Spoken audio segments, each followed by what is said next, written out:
Awesome. So before I start talking about myself, I want to thank Cassandra and everyone from Path Factory.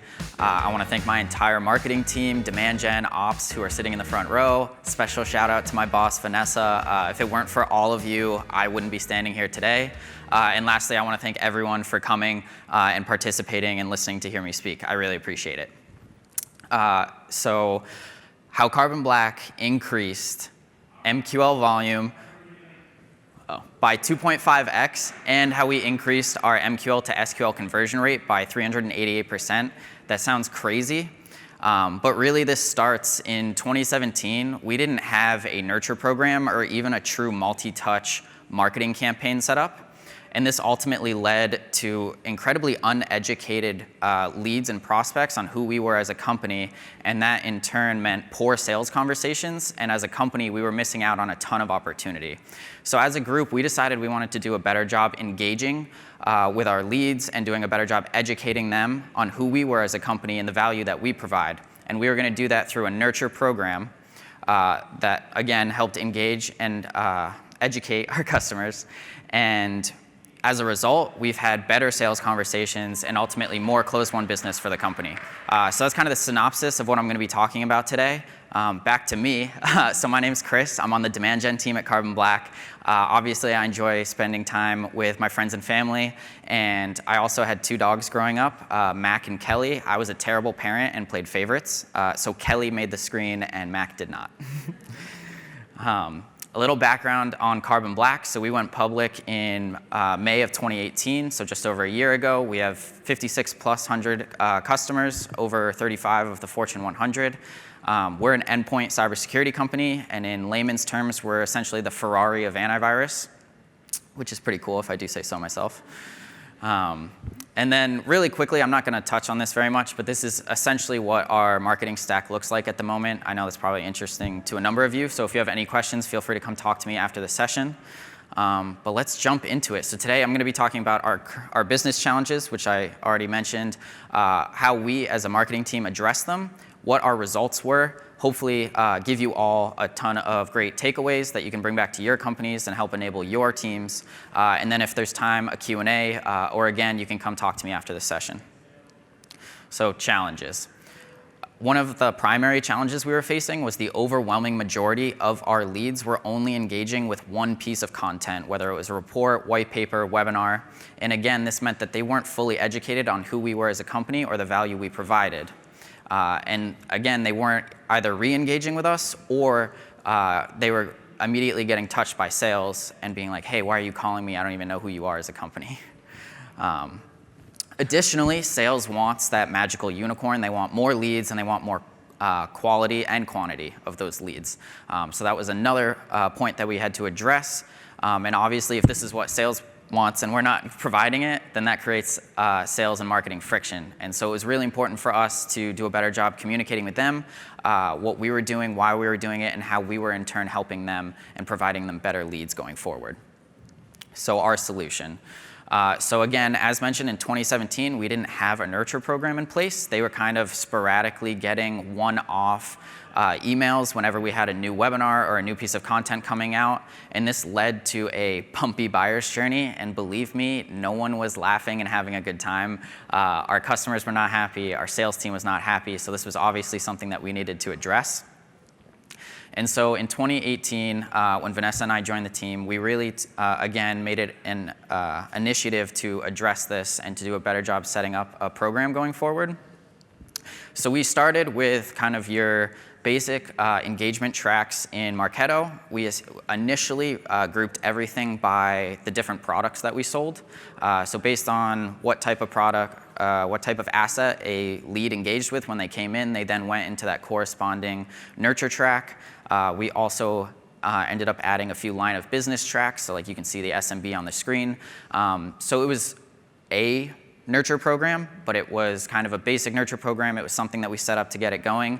But since then, we've really started building it out and manipulating it and improving it, which is what I'm about to talk about. So 2019, a robust, sophisticated nurture, right? Oh, perfect, it works.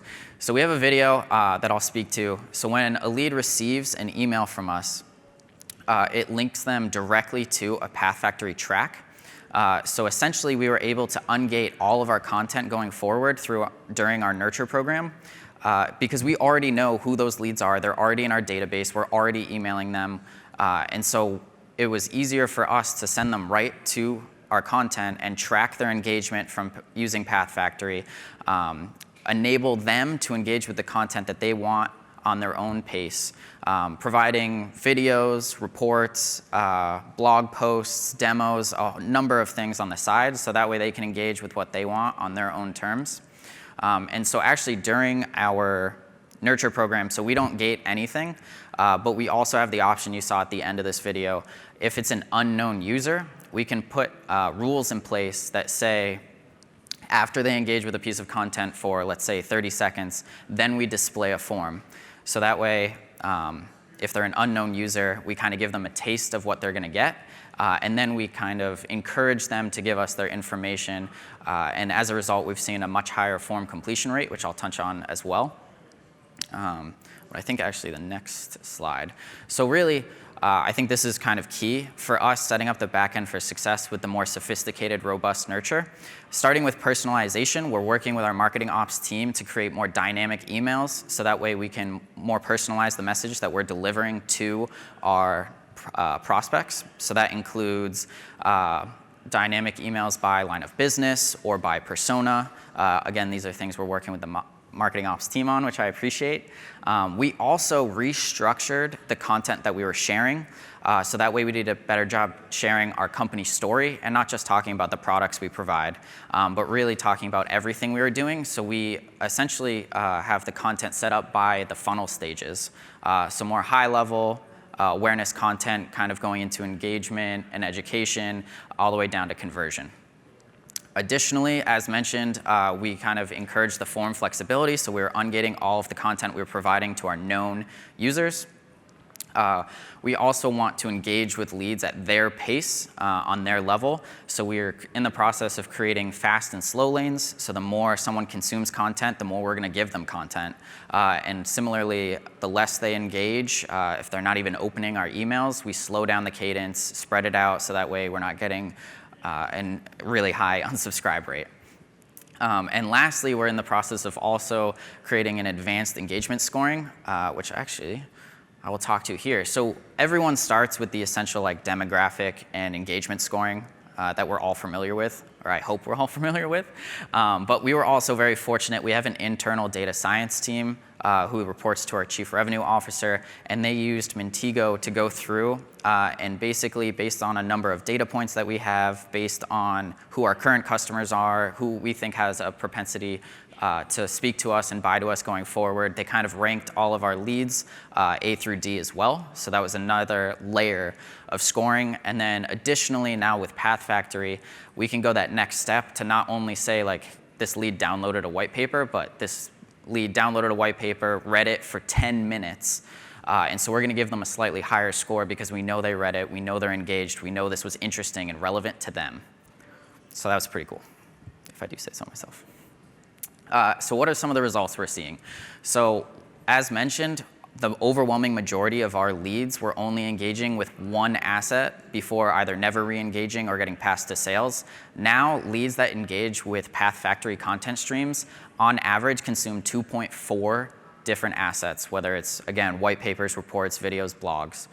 Additionally, they're spending on average 8 minutes and 46 seconds consuming this content, which I think is pretty powerful.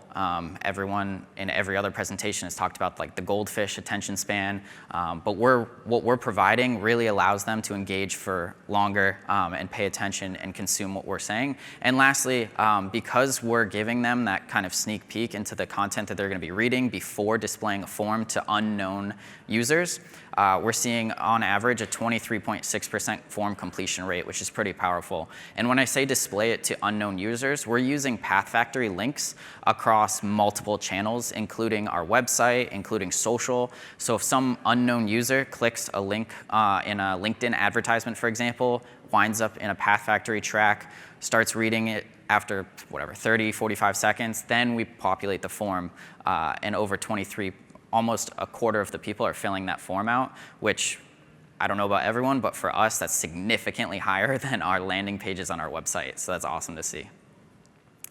Additionally, there are a ton of account and lead insights within Path Factory that have been incredibly useful for us and our sales team. Obviously, I edited the names of the companies, but this is a real screenshot from our dashboard, so you can see who the visitors are and what they're engaging with and how long they're engaging with content at each account. Obviously, if there's one visitor engaging with 85 assets for over 5 hours, that is Michael Scott at Dunder Mifflin. Additionally, we also have insights into the content that we're providing everyone and how it's being engaged with, how long people are watching it, basically what's resonating, what's not resonating. And it's not just by content type, which you see here, but we also have the ability to label things by themes. So for us, for example, we have antivirus as a theme, but we also have threat hunting as a theme. So we can see what's resonating better and what's resonating with who. And then the main point of this presentation, all of this has allowed us to increase our MQL volume. So we didn't need to increase the volume of leads we were necessarily generating. We've just been doing a better job engaging with them and qualifying those leads, and basically helping educate them and prepare them for the sales team. And I took our overall MQL to SQL conversion rate and compared it to the MQL to SQL conversion rate of leads that specifically engaged with Path Factory, and it was almost 4 times higher conversion rate for the leads who engaged with Path Factory, because it meant they were consuming more content, they had a better understanding of who we are and the value we provided, and it led to better sales conversations and ultimately more close-won business for the company. And just some quotes on what sales is saying. Obviously, they find the content insightful, and they appreciate that we provide it. And someone explicitly said that they love knowing how long their leads are watching webinars and watching videos, which is pretty cool. And again, we can do the same thing for assets like reports and things of that nature, white papers, et cetera. And what I really want to leave everyone with is creating a buyer-centric journey. And that specifically includes addressing the minor intricacies of buyer behavior. And what I mean by that is, as mentioned, engaging with them at their pace, on their level, providing them with the type of content they prefer to consume. So by allowing them to read reports, videos, blogs, white papers, some people who may be more technical versus some people who want to just watch a high-level video for 5 seconds, it allows them to do that. And additionally, again, ungating content, I think that's where the entire industry is headed. And Path Factory is an incredibly useful tool to do that, because again, it's able to track everything our known leads are doing on those content tracks, and everything syncs back to Marketo and to Salesforce. So we're capturing everything that's happening, and we're able to actionize that information and that data. And lastly, I think what also really helped us, and this is general to everybody, was switching from kind of our product-focused content streams and nurture streams to funnel stages based on topics and themes, and really doing a better job telling a story of who we are as a company and the value that we provide. And I guess I kind of raced through that. But feel free to reach out to me on LinkedIn, and I'm happy to do a Q&A right now. All right, do we have some questions? So all right, we have one question there. Awesome to see the quotes from your salespeople, and there are very descriptive faces there as well. Yes. So the question is, can you talk just a little bit more tactically about how you communicated that type of activity to your salespeople? Is that through tasks? Is that through explanation, training, like? Yes. So for certain assets, essentially, or especially our higher value content, we have email triggers set up to notify the sales team through Marketo and the integration that when an asset, such as our Forrester report, is getting viewed for X amount of time, they get notified saying like, hey, this person's obviously interested, things like that. There is a Salesforce integration that we don't have fully set up yet, but I know that integration that we're in the process of working through, that does provide the sales team right on the lead level and account level with what assets those leads are engaging with, how long they're engaging with them, providing all the same content that essentially I'm manually sending them via Marketo emails. You can actually see that right in Salesforce. Yeah. More questions? I have a question for you. So Yes. my background was in cyber, and 8 minutes on a cybersecurity is to me insane because cyber is not one that's usually that you're going to spend that much time on. Was there a content or type of content change that allow people to stay on the page longer? Was it were you video? Was there anything that was within the content that also helped with those numbers? I think, among other things, historically we had a lot of product-focused content because our product marketing team was creating the overwhelming majority of it. And I think we also did a better job creating more awareness and higher-level content just about cybersecurity in general, and here's how you can spot and defend against threats in general that apply to everyone, regardless if they're using our technology or a competitor's. And I think at the very least that helped reel them in, if you will, start that engagement, and then they're like, all right, now that we're seen as a thought leader and they trust us, they're going to continue to consume our content and continue to kind of follow that journey in that funnel that we're essentially putting them through. And also, I think what's also great is the 23.6% form fill rate. Like cybersecurity, no one wants to share their personal information whatsoever. So we have an exceedingly low form completion rate on our website. So the fact that we're able to increase that so significantly through Path Factory has been huge for us. Cool.